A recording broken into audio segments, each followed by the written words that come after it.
को यहाँ पर एक बात, एक वोटर को ना, जो ब्लाइंड वोटर होता है ना, लेकिन हम वोट डालना कोई गुनाह नहीं है। जिसको आप डालते हैं वोट, जिस नुमाइंदे को आप पसंद करते हैं, आपका हक है, ये आपका जाती हक है। और अगर आप किसी एमएलए को पसंद करते हैं, ये भी आपका हक है।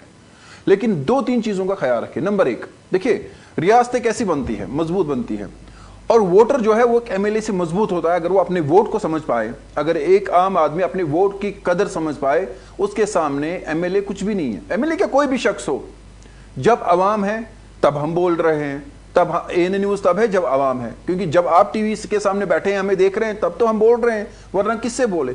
हम जब है, हम आपकी वजह से हैं। अगर कोई एमएलए, सरकार, कोई मंत्री, कोई ब्यूरोक्रेट, कोई अफसर, कोई भी हो, ये अवाम की वजह से है। जब अवाम है तब ये, और ये बनते भी है अवाम की वजह से।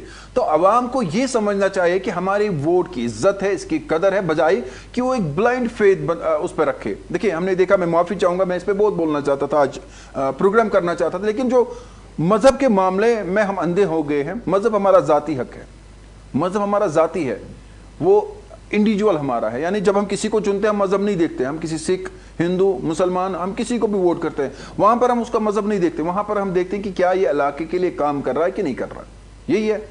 लेकिन उसके बाद कहीं ना कहीं मजहब की बेड़ में हमें बांटा जाता है। हम देखते हैं कि कोई बड़ा रिलीजियस है जो बाहर से नजर आ रहा है लेकिन काम नहीं कर रहा, लेकिन हम कहते नहीं, ये तो बहुत बड़ा रिलीजियस लीडर है, इसके बारे में किसी ने बोल दिया तो उसको कत्ल कर दो। ऐसा नहीं होना चाहिए। वो कितना भी रिलीजियस हो, वो उसका अपना मामला है, वो उसका और उसके खुदा का है। लेकिन आप देखिए कि क्या आपके इलाके में काम हो रहा है। क्या आपका इलाका, जो पिछली बार जो डेवलपमेंट वहां पर हुई थी, जो सड़कें बनी थी, जो बिजली के खंभे लगे थे, जो लाइटिंग लगी थी, या जो अनएम्प्लॉयमेंट का रेशो था, क्या वो वही है?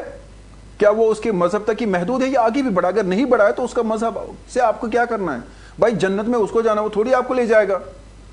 आपको अगर खुद के लिए कुछ करना है तो आप रिलीजियस बने, आप नमाज अदा करें, आप मंदिर जाए, आप गुरुद्वारा जाए, वो आपका है, उसका अपना है। लेकिन कहीं ना कहीं कुछ रिलीजियस पॉलिटिशियन जो है वो आपको इस तरह से मजहबी तौर पर इस्तेसाल करते हैं कि आपको नजर ही कुछ नहीं आता। आपको लगता है कि हमारे सामने सिर्फ मजहब है, वो चाहे किसी भी मजहब का हो।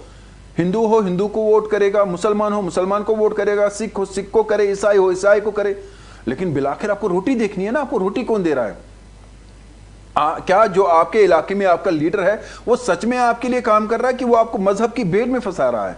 तो ये भी एक बड़ा मामला है। चूंकि मैं इस पर खुल के बात नहीं कर पाऊंगा बदकिस्मती से, क्योंकि हमारी अवाम, मैं अपनी बात करूंगा, हम अभी उतनी मैच्योर नहीं है कि हम उन चीज़ों पर भी बात करें जो हकीकत है, जो ग्राउंड पर है। क्योंकि मेरे साथ कई लोगों ने फ़ोन पे बात की, जब भी मुझे कुछ दोस्त फ़ोन करते हैं या आवाम की तरफ से जब भी मेरे जिनका मेरा नंबर मिलता है, जो वो मुझसे बात करते हैं, मुझे बातें कहते हैं कि हमारे इलाके में एक ऐसा शख्स है, मंत्री है या कुछ भी है, जो भी है, वो रिलीजियस तो बड़ा है लेकिन आवाम के काम नहीं कर रहा। लेकिन आवाम उसके ऊपर इतना फेथ रखे हुई है कि वो काम करे या ना करे, लेकिन उसके पीछे मर रही है।